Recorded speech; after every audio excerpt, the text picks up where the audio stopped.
ओम शांति। 14 जुलाई 1967 page 3 की मध्य में वाणी चल रही थी। जो सबको बेमुख कर देते हैं उन हिरण्यकश्यपों के ऊपर कितना पाप चढ़ता है, इसलिए उनका नाम हिरण्यकश्यप पड़ जाता है। सब बातें अभी की है। अभी संगम युग में भागवत भी चल रही है।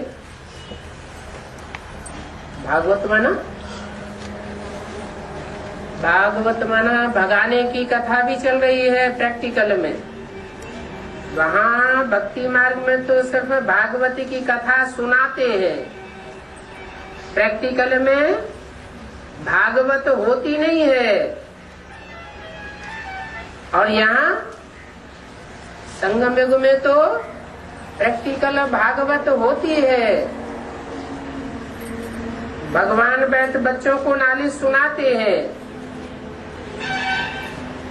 ये नालिज कोई उन्होंने मुरली कह दिया है कि गोपियां भगवान के पीछे भागती थी मुरली की तान सुन करके। वास्तव में होनी तो चाहिए एक गीता, क्योंकि गीता में ज्ञान की बातें हैं।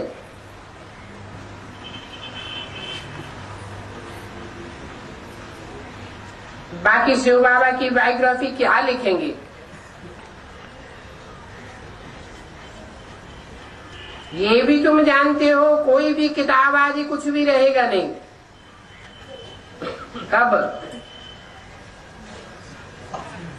कब नहीं रहेगा?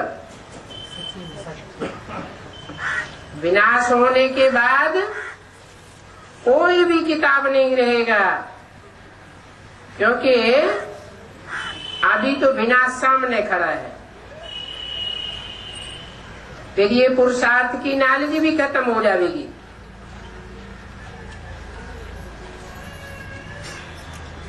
पुरुषार्थ की नॉलेज गीता ज्ञान खलास हो जाएगा, फिर प्रारब्ध शुरू हो जाती है। जैसे ड्रामा में जो पास हो जाता है वो रील फिर जाती है, फिर नए सिरे शुरू होता है। इतने सब आत्माओं में अपना अपना ड्रामा का सारा पार्ट उदा हुआ है। तो ये बेहद का नाटक है। तुम कहेंगे हम तुमको बेहद के नाटक की आदि मध्य अंत का राज समझाते हैं। वो है निराकारी दुनिया और ये है साकारी दुनिया। हम तुमको सारा राज समझाते हैं कि ये चक्र कैसे फिरता है। जिनको तुम समझावेंगे उनको बहुत मजा आएगा। ऐसे मत समझो कि अभी तुम्हारी कोई बात सुनता नहीं है।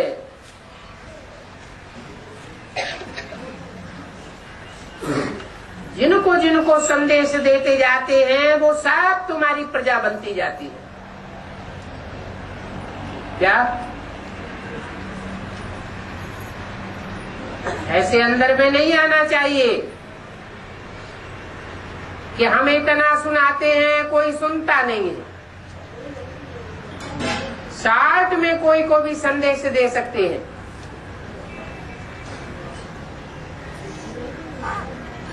प्रजा तो बहुत बनानी है, संदेश देने मात्र से ही प्रजा बन जाती है। कोई गहराई से ज्ञान सुने या न सुने,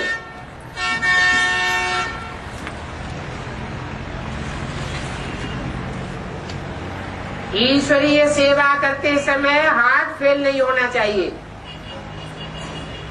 कि हमारी बात तो कोई सुनता ही नहीं। तुम समझाते रहो। व्यापारियों के पास ग्राहक तो बहुत आते हैं ना, तो आओ हम तुमको बेहद का सौदा दें। भारत में देवताओं का राज्य था, फिर वो राज्य कहाँ चला गया? आज भी यादगार में लक्ष्मी नारायण के भव्य भव्य मंदिर बने हुए। ये राजाई थी, लक्ष्मी नारायण की राजाई, जिन लक्ष्मी नारायण के राज्य में सब प्रकार के सुख थे, कोई प्रकार का विरोधाभास नहीं था। सिर्फ एक ही लक्ष्मी नारायण है जिनकी शास्त्रों में भी कोई ग्लानि नहीं है और सबकी ग्लानि है।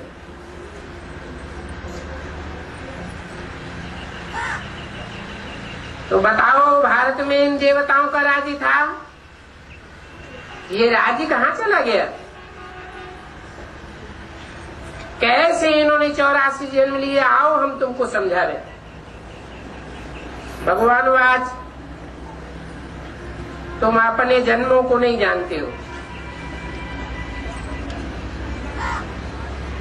गीता में अर्जुन से भगवान ने कहा ना, हे अर्जुन, तू अपने जन्मों को नहीं जानता है, मैं तुम्हें बताऊंगा।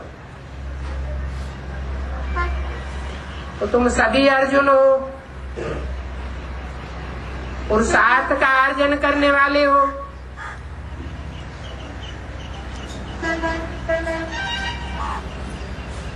तो उनको इशारा देना चाहिए, आओ हम तुम्हें बतावे। पहले तो तुम पवित्र महाराजा महारानी थे, अभी पतित बने हो, अभी फिर से पावन बनने का पुरुषार्थ करो। ये पतित मनुष्य से पतित नारायण से, पतित मनुष्य से पावन नारायण बनाने का पुरुषार्थ सिवाय परमपिता परमात्मा की ओर कोई करा ही नहीं सकता।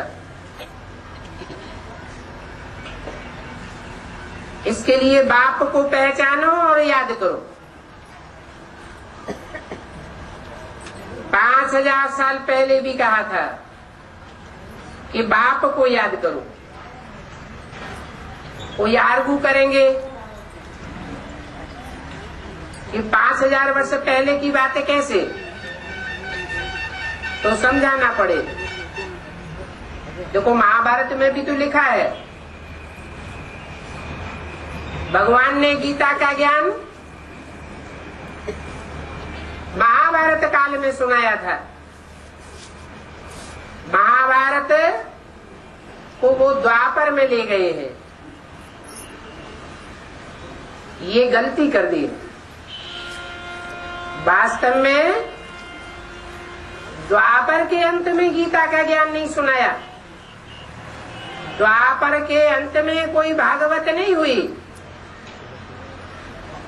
द्वापर के अंत में कोई महाभारत युद्ध नहीं हुआ।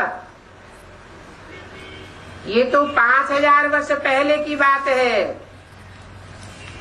जब कलयुग के अंत में और सतयुग के आदि में, अर्थात संगम युग में भगवान बाप आया था और आकर के उन्होंने गीता ज्ञान सुनाया। गलती से गीता में कृष्ण का नाम डाल दिया तो रोला आ गया। कृष्ण तो साकार है, राम और कृष्ण तो गीता का ज्ञान सुना ही नहीं सकते। गीता का ज्ञान वो ही सुना सकता है जो सदा जन्म मरण के चक्कर से न्यारा है। सदा जन्म मरण के चक्कर से न्यारा रहने वाला एक ही शिव परम पिता परमात्मा है।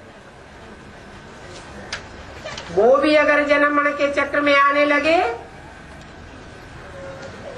तो इस सृष्टि पर मनुष्य मात्र को, प्राणी मात्र को इस बंधन से छुड़ाने वाला कोई भी नहीं है। इसलिए एक ही तुरीय आत्मा का ये पार्ट है, अकर्ता, अभोक्ता, निरंजन, निराकार। वो आता ही है कलयुग के अंत और सतयुग के आदि में। अगर द्वापर के अंत में आया होता तो पापी कलयुग की स्थापना करके जावेगा क्या? भगवान तो आते ही तब है जब ये सृष्टि अति पुरानी हो जाती है, इसके सुधारने की कोई गुंजाइश नहीं रह जाती। बड़े बड़े महात्माएं, धर्म पिताएं सृष्टि पर आकर के कन्नी काट के चले गए, कोई सृष्टि का सुधार नहीं कर सका। तब अंत में परमपिता परमात्मा को आना पड़ता है और इस पतित दुनिया को पावन बना करके जाना पड़ता है।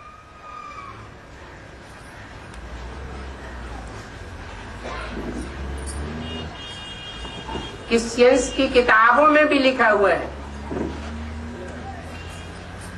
क्राइस्ट से 3000 वर्ष पहले भारत में लॉर्ड कृष्ण का राज्य था।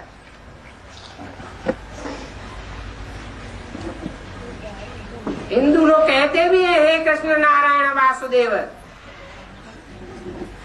अर्थात जो कृष्ण की आत्मा 16 कला संपूर्ण है वही नारायण 16 कला संपूर्ण है, जिसका राज्य सतयुग के आदि में शास्त्रों में दिखाया गया है। तो इससे भी साबित होता है 5000 वर्ष पहले की बात है।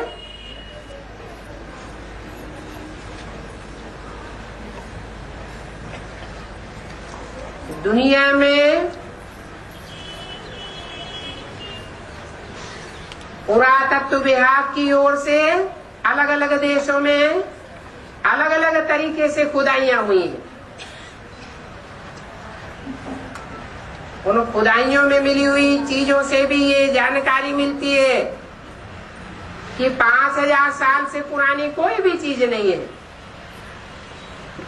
चाहे वो मोहनजोदड़ो की खुदाई हो, हड़प्पा की खुदाई हो, मेसोपोटामिया की खुदाई हो या ग्रीस की खुदाई हो, हिस्ट्री सिर्फ 5000 साल की मिल रही है। जो हिस्ट्री मनुष्यों के पास है,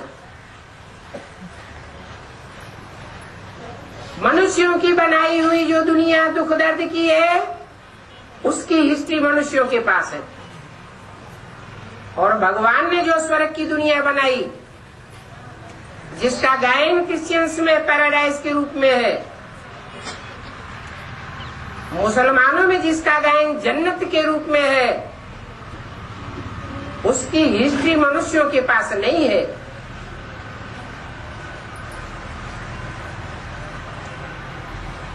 तो जो मनुष्यों के पास हिस्ट्री है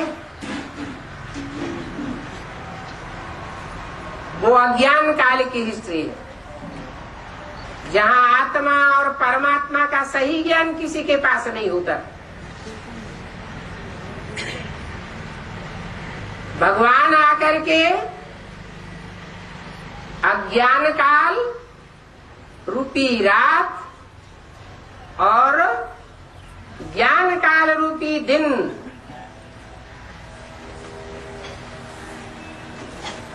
दोनों का ज्ञान देता है। ज्ञान है सतयुग त्रेता की प्रारब्ध है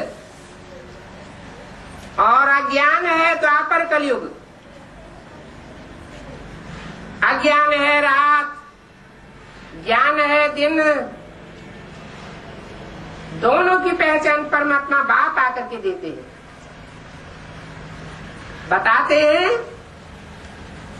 ये सारा ही सृष्टि चक्र है। चारों ही युग मिलकर के 5000 वर्ष की हिस्ट्री है। ये दुनिया एक बेहद का मांडवा है जिसमें 4 सीन होते हैं। 2 युग हैं सुख के और 2 युग हैं दुख के।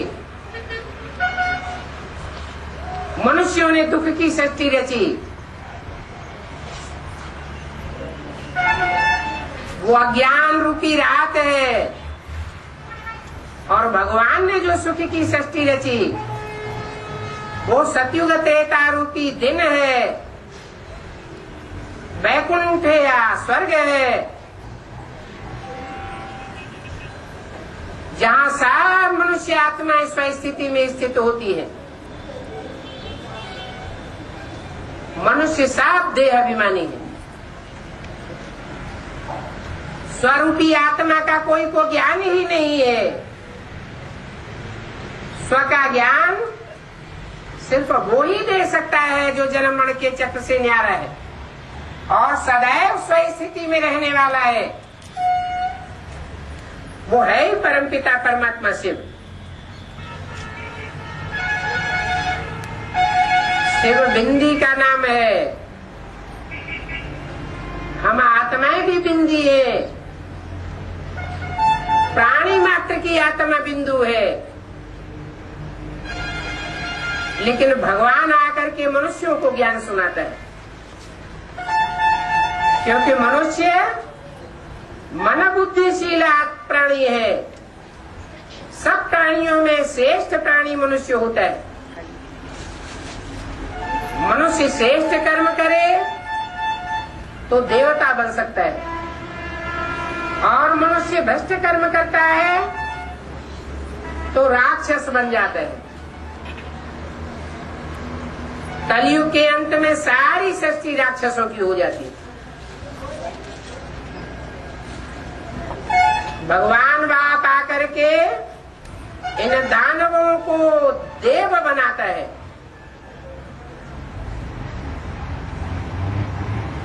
भगवान की पढ़ाई जो पढ़ते हैं वो देव बनते हैं, नहीं पढ़ते हैं तो दानव के दानव ही रह जाते हैं।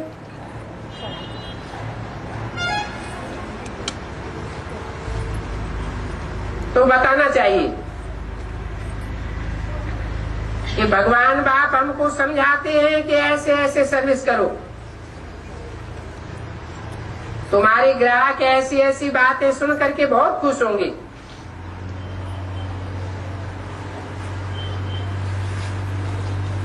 कोई दुकान होती है तो उसके बने हुए ग्राहक होते हैं ना, तो तुम्हारे भी जो ग्राहक होंगे वो तुम्हारी बातें सुन करके बहुत खुश होंगे। तुम्हारी इस रूहानी दुकान के जो ग्राहक नहीं होंगे उनको तुम्हारी बातें सुन करके शुरू शुरू में मजा नहीं आएगा, अंत में तो बहुत सुनेंगे। तुमको भी माथा टेकेंगे, शुक्रिया मानेंगे। व्यापारी लोग तो और भी जास्ती सर्विस कर सकते हैं। व्यापारी लोग धर्माऊ भी निकालते हैं। तुम तो बहुत बड़े धर्मात्मा हो। तुम जो धारणा की बातें सुनाते हो वो धारणाओं की बातें और कोई धर्म में नहीं सुनाई जाती। देवताओं की जितनी श्रेष्ठ धारणाएं होती है उतनी और कोई मनुष्य जाति की श्रेष्ठ धारणाएं नहीं होती। भगवान बाप आकर के तुम्हारी ज्ञान रत्नों से झोली भर देते हैं। अच्छा, बच्चों को गुड मॉर्निंग। एक छोटा सा रात्रि क्लास है। 14 जुलाई 1967। बाप पूछते हैं किसके पास आए हो, और सत्संगों में ऐसे नहीं समझते हैं कि हम बेहद के बाप सुप्रीम सोल के पास जाते हैं। बच्चे जानते हैं कि जो हमारे कुल के होंगे वो जरूर बाप से आकर के वर्षा लेंगे, हमारे कुल के नहीं होंगे तो जिस धर्म पिता के कुल के होंगे उसी की बात मानेंगे, उनकी कोई परवाह नहीं करनी है। ये ज्ञान मार्ग है, ये कोई भक्ति मार्ग नहीं है। ज्ञान एक बाप से आता है और भक्ति तो अनेक धर्म गुरुओं से आती है। अनेक धर्म गुरुओं का जो संगठित राज्य चलता है द्वापर कलयुग में, वही रावण राज्य है। आधा कल्प तुमने ये भक्ति की है और सत्युग में तो कोई भक्ति होती ही नहीं। भक्ति करते करते मनुष्य थक जाते हैं, बीमार भी हो जाते हैं। यहाँ तो तुम बच्चों को तकलीफ की कोई बात नहीं, सदैव तुमको खुशी रहती है। खुशी तब रहेगी जब तुम पवित्र बनेंगे। पवित्रता को धारण नहीं करते हैं, पवित्रता के विरुद्ध को तोड़ते हैं, तो माया खुशी गायब कर देती है। जब तक पवित्र नहीं बनेंगे तब तक मुक्ति धाम, जीवन मुक्ति धाम का अनुभव कर नहीं सकेंगे। जो बच्चे अडॉप्ट होते हैं वो समझते हैं कि इनसे हमको यही वर्षा मिलना है, तो तुम भी जानते हो कि हमको बेहद के बाप से बेहद का वर्षा मिलता है। बाप आए हैं नई दुनिया स्थापन करने, फल है तो बहुत ही साधारण, कितना ऊंचा मर्तबा मिलता है, विश्व की बादशाही मिल जाती है। सतयुग में उनकी राजधानी थी, फिर और धर्म तो साफ खलास हो गए थे। तो गाया भी जाता है, बाप आकर के ब्राह्मण, देवता, क्षत्रिय 3 धर्मों की स्थापना करते हैं, लेकिन कृष्ण का नाम डालने से सारा काम अगड़म बगड़म हो गया।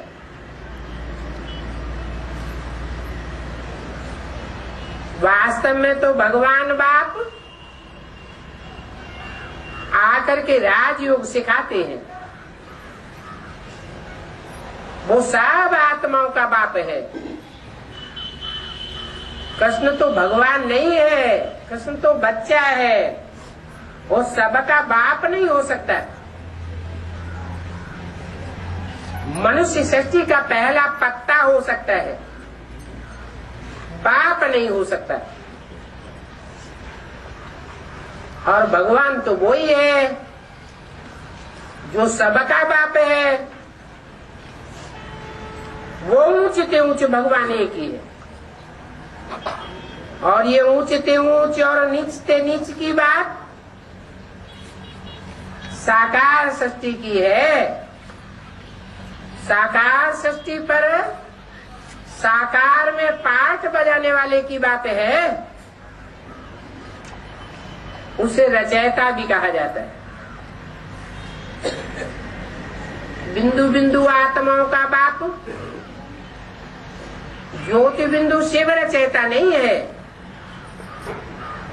रचयिता का रचना से संबंध है, रचना साकार है तो रचयिता भी साकार होता है। इसलिए वो ज्योति बिंदु शिव निराकार जब कोई साकार में प्रवेश करता है तब रचयिता कहा जाता है। वो भी मनुष्य सृष्टि का रचयिता है। आत्माओं का उस समय रचयिता नहीं कहेंगे, आत्मा तो निराकार है, सदा काल है, सदा काल रहेंगी। आत्माओं को रचा नहीं जाता है। हाँ, आत्माएं अपना असली परिचय भूल जाती हैं तो उनको अपना असली परिचय दिया जाता है। तो बुद्धि में आता है कि हम तो देह नहीं है, हम तो ज्योति बिंदु आत्मा है। इसको कह सकते हैं कि आत्मा का परिचय मिला। बाकी ऐसे नहीं है कि आत्मा पहले थी नहीं, वो तो अनादि है, अविनाशी है। उस रचयिता बाप का वर्णन होता है जो सारी मनुष्य सृष्टि का रचयिता है। तो सृष्टि का चक्र बच्चों की बुद्धि में है। अगर कोई मित्र संबंधी आदि साथ नहीं देते हैं तो फिर उनको छोड़ देना चाहिए। ज्यादा पीछे नहीं पड़ना चाहिए। क्यों छोड़ देना चाहिए? हैं? उनके ऊपर रहम नहीं आना चाहिए। इसलिए छोड़ देना चाहिए कि बाप ने समझाया है कि जो हमारे कुल का होगा तो थोड़ा भी उसको सुनावेंगे तो आकृष्ट हो जाएगा। हमारे कुल का नहीं होगा तो कितना भी सुनाते रहो उसकी बुद्धि में बैठेगा नहीं। बहुत पीछे पड़ के उसको पुष्करणी ब्राह्मण बना भी दिया तो रिजल्ट क्या होगा? लास्ट फाइनल पेपर में वो हमको धोखा दे जावेंगे, हमारे विरोधी बन जावेंगे और धर्म वंशों का साथ देंगे। हम सूर्यवंशी बच्चों का साथ नहीं देंगे। तो आ बैल तू मुझे मार, ऐसा काम क्यों करना है? ऐसा संगठन तैयार करना है जिसके लिए बोला गया है ये पांडवों का किला ऐसा बन जाएगा जिसमें कोई भी पतित विकारी पांव रख नहीं सकेगा। तो समझा जाता है कि ये चल नहीं सकेंगे, विघ्न भी तो पड़ते हैं ना। तो बड़े प्यार से हर्षित मुख होकर के समझाना चाहिए।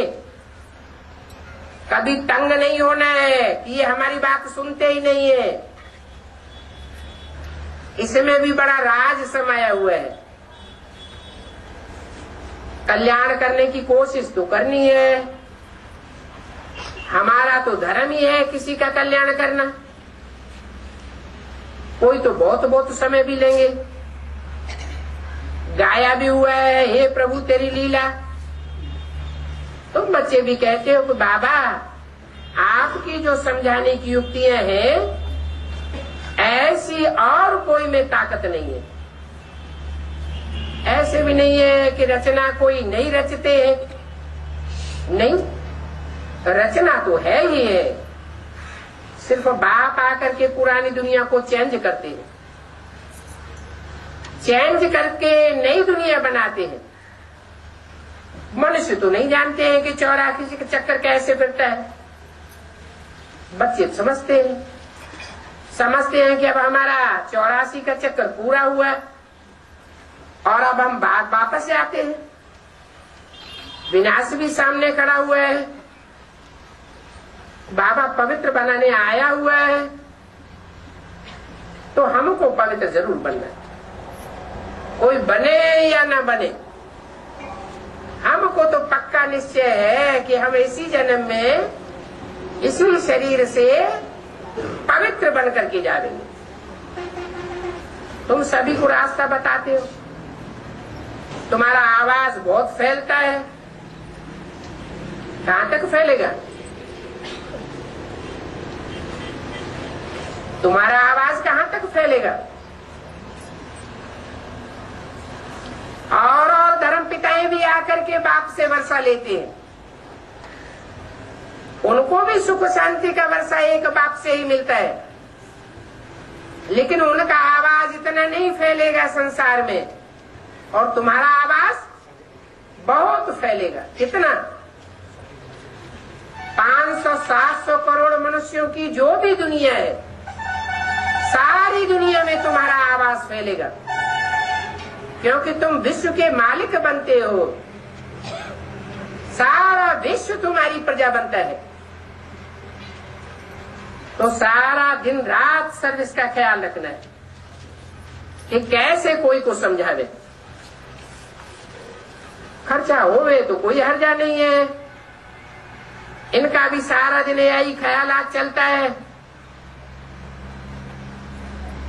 अब बच्चे आपस में मिलेंगे, क्या क्या करना है जो सभी का कल्याण हो जावे। ड्रामा अनुसार बाबा मंजूरी भी दे देते, अच्छों को मंगवाया जाता है। ये सारा बॉम्बे वाले रमेश को ही ख्याल चलता है कि सर्विस कैसे हो। जो कुछ भी पास हुआ है वो सब ड्रामा अनुसार होता है।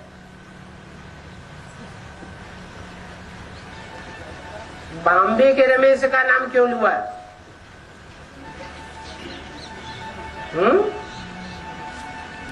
बॉम्बे के रमेश की बुद्धि में ही सारा सर्विस का ख्याल क्यों चलता है?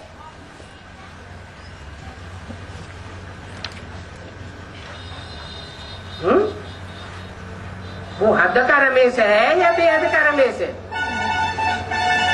हद के रमेश की तो बात ही नहीं। जो हद का रमेश है वो वास्तव में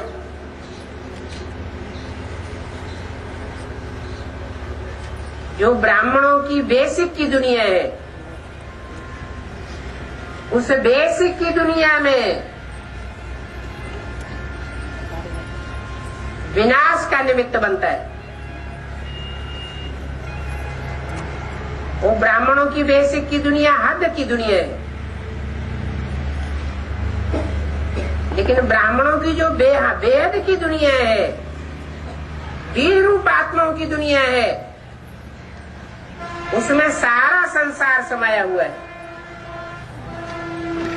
वो भी रमेश है, रमा ईश। रमा कहा जाता है पार्वती को, पार्वती का ईश्वर कहा जाता है शंकर को। इसलिए उसकी नगरी का नाम क्या दिया? हर हर बम बम, बॉम्बे नगरी नाम पड़ा। बॉम्बे किस आधार पर नाम पड़ा? बॉम्बे है विनाशकारी और दिल्ली है स्थापनाकारी।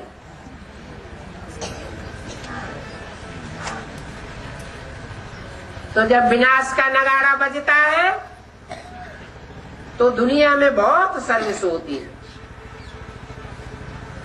जो कुछ भी पास्ट हुआ है वो सब ड्रामा अनुसार। ड्रामा में जो कुछ भी होने का है वो ही होना है। जो पास्ट हुआ सो खलास। भूलें भी ड्रामा अनुसार होनी है। कोई भी भूल हो जावे तो आंखें लाल पीली नहीं करना चाहिए।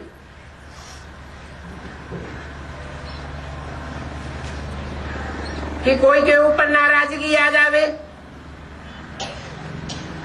इस समय अगर भूल भी होती है तो उसमें भी कल्याण भरा हुआ है। ये संगम युग है ही कल्याणकारी, ड्रामा कल्याणकारी, और शिव बाबा भी कल्याणकारी है। बाप तो एक ही मंत्र देते हैं। कौन सा? घर बैठे मुझे याद करो, माम एकम याद करो, एक सभी संबंध छोड़ करके अपन को आत्मा समझ मुझे याद करो। सभी को वापस जाना है। यही बार बार तुम बच्चों को भूल जाता है। तो पुरुषार्थ करवाना होता है। चित्र भी जो बनवाए जाते हैं उसमें कोई भी ऐतराज नहीं उठा सकते। बच्चों को रचयिता रचना की आज मध्यंत का नॉलेज सारा बुद्धि में, बाकी तो पुरुषार्थ चलता है दैवी गुण धारण करने के लिए। माया के विघ्न भी पड़ते हैं, हमको दैवी गुण धारण नहीं करने देती। तूफान आते हैं तो बाबा से पूछ सकते हो, तुम सब बच्चों का सर्जन तो एक ही है, हर एक अपना अपना पूछ सकते हैं। इस बात में हमें क्या करना है? बाबा सभी को रास्ता बतावेंगे। मनुष्य चित्र देख करके बहुत बंडर खावेंगे कि दुनिया के मनुष्य कैसे पवित्र थे, अभी अपवित्र हो गए। अभी बाप कहते हैं मुझे याद करो, तो तुम भी पावन बन जाएंगे। ऐसे ऐसे बच्चे सर्विस कर सकते हैं। वो है जिस्मानी सोशल सर्विस और तुम्हारी है रूहानी सोशल सर्विस। सदैव प्रेम से रहना चाहिए, कोई के साथ लून पानी नहीं होना चाहिए। शिव बाबा मीठा है तो तुम सब उस शिव बाबा के बच्चे हो। बच्चे तब कहे जाएंगे जब तुम भी मीठे ते मूठे देखने में आओ। अच्छा, बच्चों को गुड नाइट।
था ब्रह्मांड स्थापना, हाँ जी, उसमें भी शिव बाबा प्रवेश किया।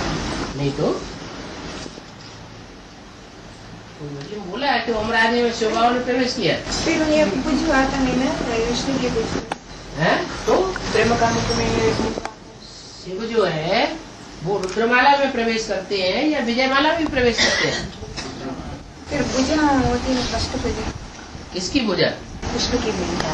तो जो विष्णु की भुजा है उसमें चंद्रवंशी और सूर्यवंशी दोनों मिलते हैं या सिर्फ सूर्यवंशी मिलते हैं या चंद्रवंशी मिलते हैं? फिर रुद्रमाला है, उसमें जो रुद्राक्ष के मणके हैं उनमें मुख बने हुए हैं, वो मुख लेने की यादगार है। तो भगवान ने ईश्वरीय सेवा जिन बच्चों से कराई है, सच्चखंड स्थापन करने की, सच्चाई को स्थापन करने की, उन बच्चों की यादगार रुद्रमाला के रूप में है। फिर उनमें कोई में एक मुख है जिसमें एक शिव ही प्रवेश करता है सच्चखंड स्थापन करने के लिए, कोई में और मुख भी प्रवेश कर जाते हैं, दूसरे धर्मों की आत्माएं भी प्रवेश कर जाती हैं। तो वो शूटिंग पीरियड में सच्चखंड बनाने के बदले और ही झूठ खंड बनाने लग पड़ते हैं, फिर झगड़ा होता है। फिर रिजल्ट क्या निकलता है? अंत में सत्य की विजय होती है। सारी दुनिया एक तरफ और एक आत्मा दूसरी तरफ।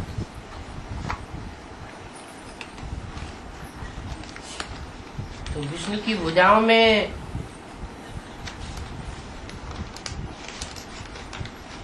जो लेफ्टिस्ट भुजाएं हैं,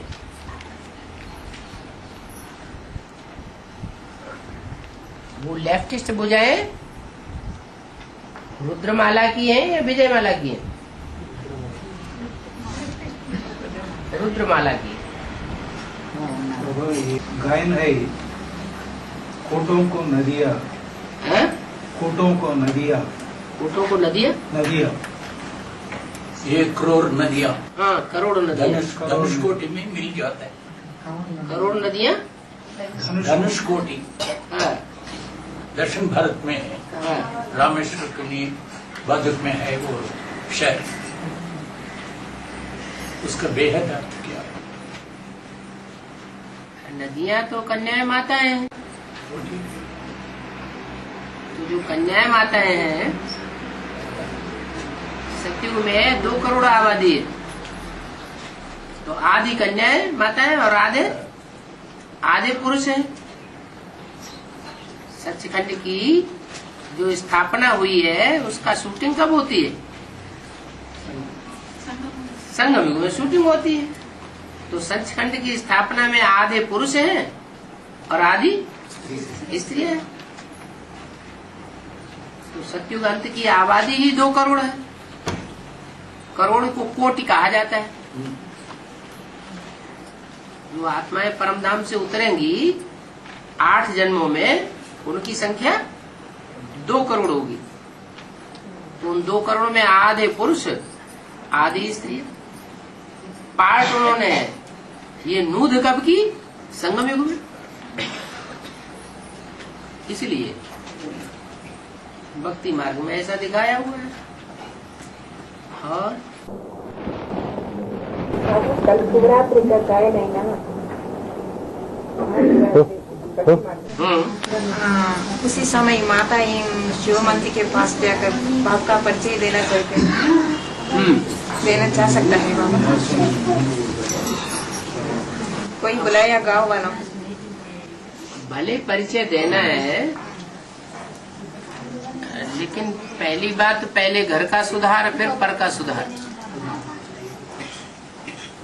अभी भक्ति मार्ग वालों को जाकर के संदेश देंगे भी तो जो निकलेंगे वो कितना लंबे समय तक स्थायी रहेंगे। जो एडवांस ज्ञान की गहराई है वो पकड़ सकेंगे। है? लेकिन बाबा भक्तों को प्रजा को तैयार करना, जब आवाज निकलेगी तो सब भक्त भी निकल आएंगे। भक्तों को ज्यादा ज्ञान तो उठाना नहीं है।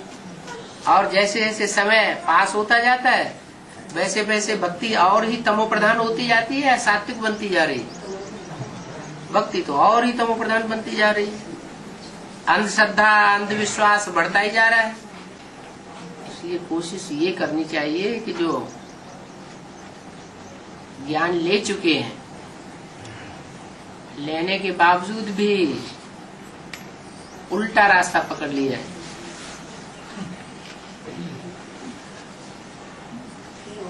या बाप की पहचान से वंचित हो गए, ज्ञान से वंचित हो गए, कौन को ठिकाने लगाना। तो आज ही तो मुरलियों का तंग नहीं होना है कि सुनते नहीं है।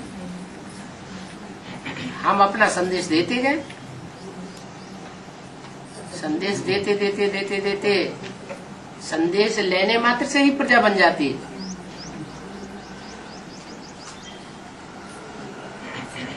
अगर उनमें से कोई गहराई से उठाते हैं तो वारसदार भी बन जाएंगे। और तो ये माता जी पूछता है, शिव विनाश का पहले परमधाम चलेंगे, बाद में चलेंगे, विनाश का बाद में चलेंगे। पता कैसे चलेगा कि ये शिव है या शंकर है? शिव तो ज्योति बिंदु है और शंकर का पार्ट तो लास्ट तक है। झाड़ के चित्र में शंकर का चित्र दिया हुआ है ऊपर, उससे साबित होता है कि वो साकार तो लास्ट तक रहेगा। इसलिए भक्ति मार्ग में भी उनको अजन्मा दिखाया जाता है। न उनकी मृत्यु दिखाई गई है, न उनका जन्म दिखाया गया है। उनको कोई मरते हुए देखता ही नहीं है। किसको? शंकर को।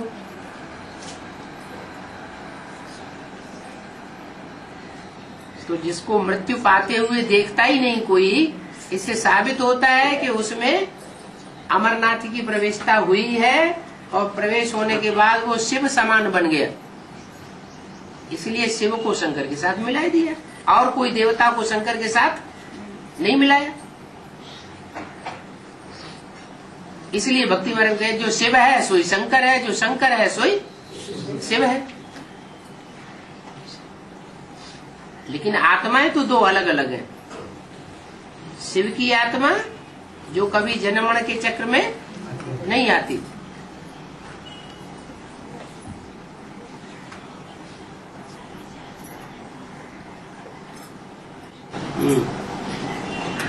माता कुछ भी कहा। हाँ। बाबा मुरली में बताया मंदिरों के पास जाकर परिचय देना, ये सब बताइए ना। तो हद के मंदिर भी हैं, अभी बेहद के मंदिर भी हैं। ऐसे मंदिर भी हैं जहाँ लक्ष्मी नारायण है। लक्ष्मी नारायण माना जो भी गीता पाठशालाएं हैं जहाँ नर से नारायण का पुरुषार्थ करने वाले और नारी से लक्ष्मी बनने का पुरुषार्थ करने वाले दोनों ही बैठे हुए अपने घर को लक्ष्मी नारायण का मंदिर बनाने का पुरुषार्थ कर रहे हैं। तो लक्ष्मी नारायण के मंदिर में जाके सुनो, कोई युगल रूप नहीं है,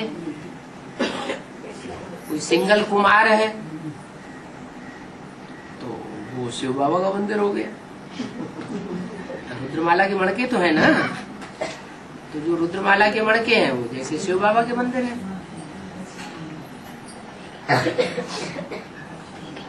और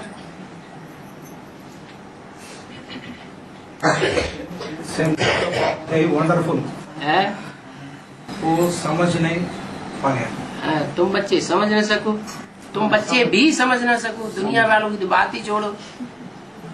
तुम बच्चों की भी बुद्धि तरक जाती है।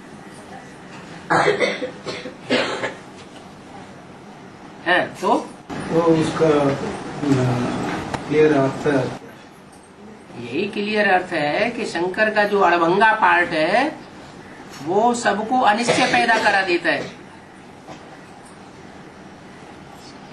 बुद्धि में फिक्स बैठता नहीं है कि भगवान का पार्ट यही है या नहीं है। सबकी बुद्धि हिलती रहती है।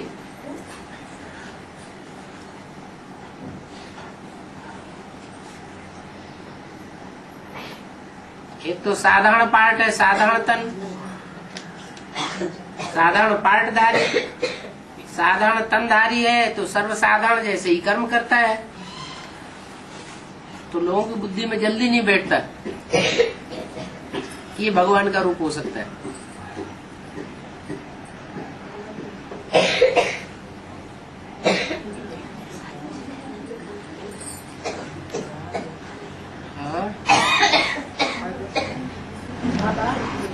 भक्ति मार्ग से 12 भक्ति मार्ग से 12 ज्योतिर्लिंग है। हाँ, दो महीने उसमें भी मुख्य कौन है? उनमें मुख्य कौन है? काशी रामेश्वर। जो ज्योतिर्लिंगम है, ज्योतिर्लिंगम कहे जाते हैं, उनमें उत्तर से लेके दक्षिण तक है? तो जो उत्तर से लेके दक्षिण तक है उनमें पार्ट वास्तव में किसका है? 12 में कौन सी आत्मा पार्ट बजाती है? अच्छा, उसका नाम क्या है? जो ज्योतिर्लिंगम है वो किसके ज्योतिर्लिंगम कहे जाते हैं? किसकी ज्योति के लिंग कहे जाते हैं? शिव की ज्योतिर्लिंग के लिंग है। माने शिव ही जिन 12 में पार्ट बजाता है वो ही 12 ज्योतिर्लिंगम है। जो माला बनती है ना 108 की, 108 की माला में 9 ग्रुप हैं 12-12 के। उनमें से जो पहले 12 हैं जो ठेठ सूर्यवंशी हैं, उन सूर्यवंशी 12 में शिव ही तो प्रवेश करता है और प्रवेश होकर के उनके द्वारा नंबर 12 पार्ट बजाता है। तो जिसको सबसे ऊंची स्टेज में दिखाया गया वो सबसे ऊंचा।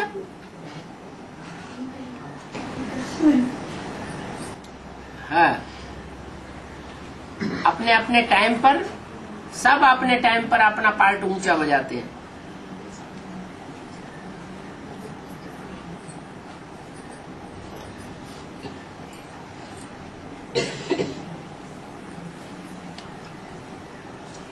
वो अलग अलग आत्माएं भले हैं जिनमें शिव ने पार्ट बजाया है, लेकिन पार्ट वास्तव में किसका है?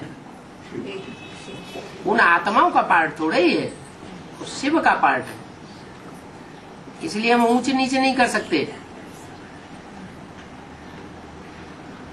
काशी विश्वनाथ का अपना महत्व, अमरनाथ का अपना महत्व, रामेश्वरम का अपना महत्व।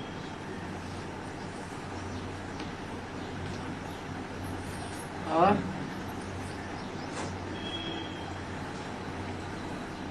बाबा కలకత్తాలో కలకత్తా నౌత శివలింగాలు హాయ్ శివలింగం 9 శివలింగాలు దానికి ఉన్నాయి 12 ఉన్నాయి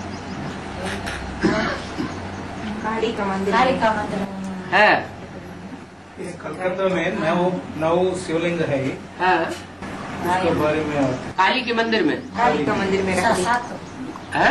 काली का मंदिर पर 7 हाँ, 9 लिंग रखे हुए 9 शिवलिंग है। तो जो 9 लिंग हैं वो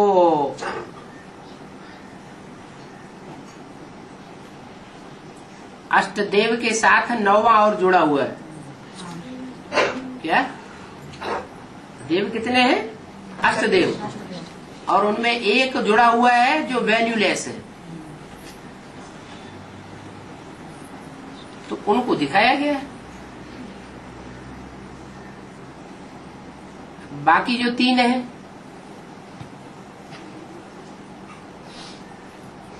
वो तो विनाशकारी है। सिर्फ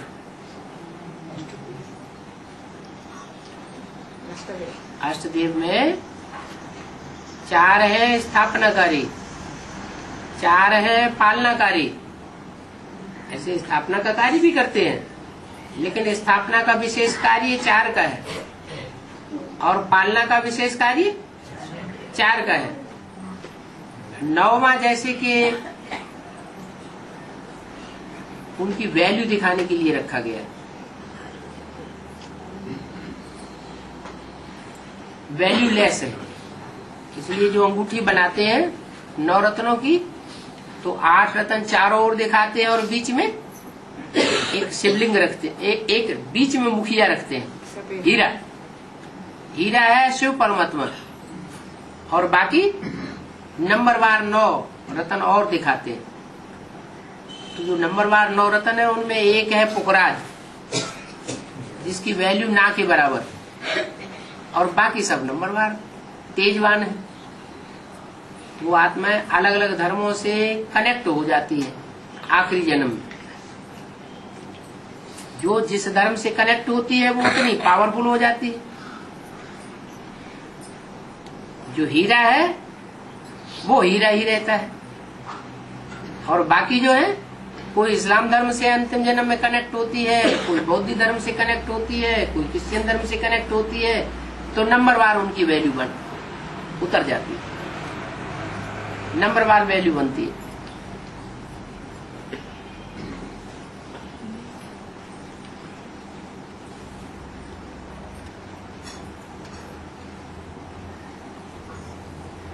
और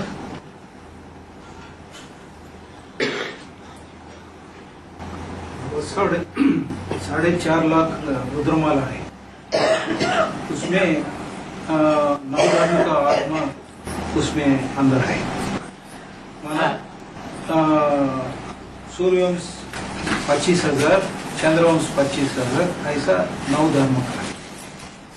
4.5 लाख में से 2.25 लाख चंद्रवंशी और 2.25 लाख टोटल मिलाकर के लास्ट में होंगे सूर्यवंशी।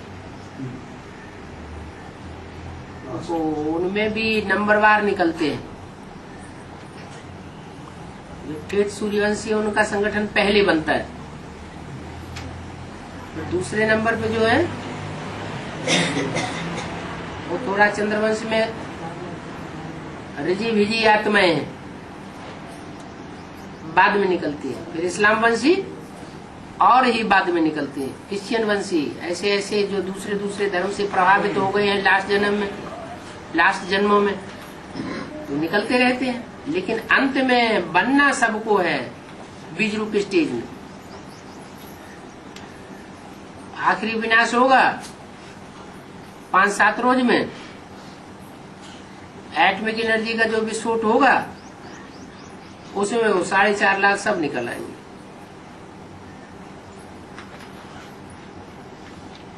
ग्रुप बनते जाएंगे। जैसे माला बनाते हैं भक्ति मार्ग में, तो पहले ढेरियां बना लेते हैं मणकों की। एक ढेरी को पहले माला में पिरोएंगे, तो अव्वल नंबर ढेरी हो गई, माला रूपी संगठन में संगठित हो गई। फिर दूसरे नंबर की ढेरी को डालेंगे, ऐसे ऐसे पिरोते जाते हैं नंबरवार। ऐसे ये चैतन्य जो रतन है उनकी भी माला है, नंबरवार पिरोते जाएंगे।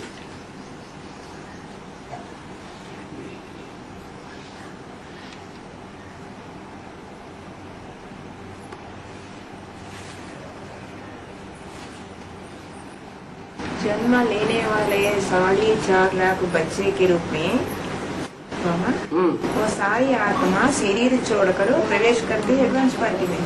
पहले बुद्धि रूपी पेट में प्रवेश करती है, फिर स्थूल पेट से जन्म लेती है।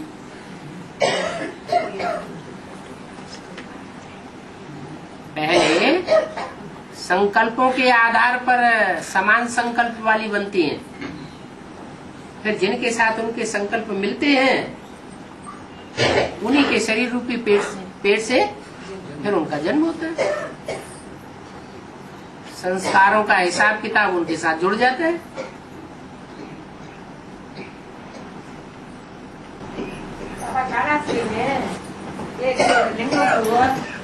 लिंग दिखाते हैं वो क्या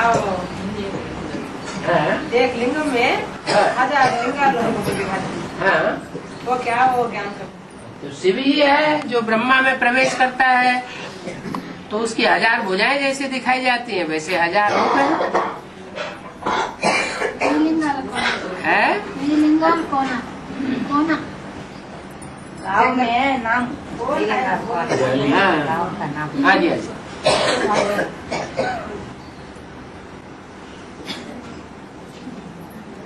जो ब्रह्मा की 1000 भुजाएं हैं वही लिंग के रूप में दिखा दी गई। जो अव्यक्तवाणी में बोला है 1000 भुजाधारी ब्रह्मा का पाठ प्रैक्टिकल में अभी चल रहा है। तो भुजा माना सहयोगी आत्माएं।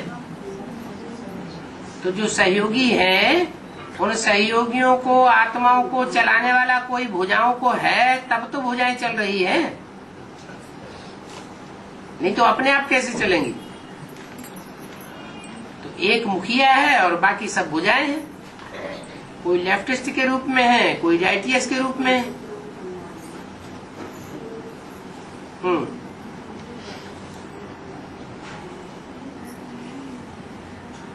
और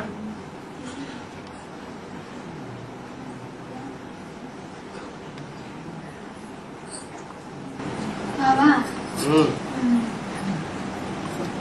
आकाश में जड़ सीता जड़ सूर्य अलग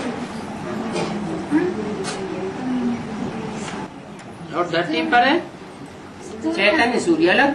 चैतन्य वो आकाश के जड़ सितारे हैं जो स्थूल रोशनी देते हैं। ऐसे ही इस धरती के चैतन्य आत्मा रूपी सितारे हैं, वो ज्ञान की रोशनी देते हैं। क्या वो सितारे भी एक सूर्य से रोशनी लेते हैं? वो जड़ रोशनी लेते हैं, जड़ रोशनी फेंकते हैं। ऐसे ही सृष्टि पर चैतन्य ज्ञान सूर्य के रूप में पार्ट बजाने वाली कोई आत्मा है, उसको कहते हैं शिव शंकर भोलेनाथ।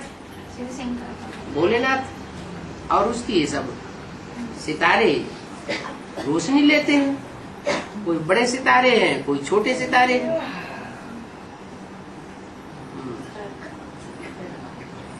कहते हैं जब विनाश होगा तो सारी सृष्टि पर 9 लाख सितारे रोशनी मारेंगे। क्या 4.5 लाख सूक्ष्म शरीर से प्रवेश होने वाले और 4.5 लाख साकार शरीर से प्रत्यक्ष होने वाले। एक एक में 2-2 आंखें।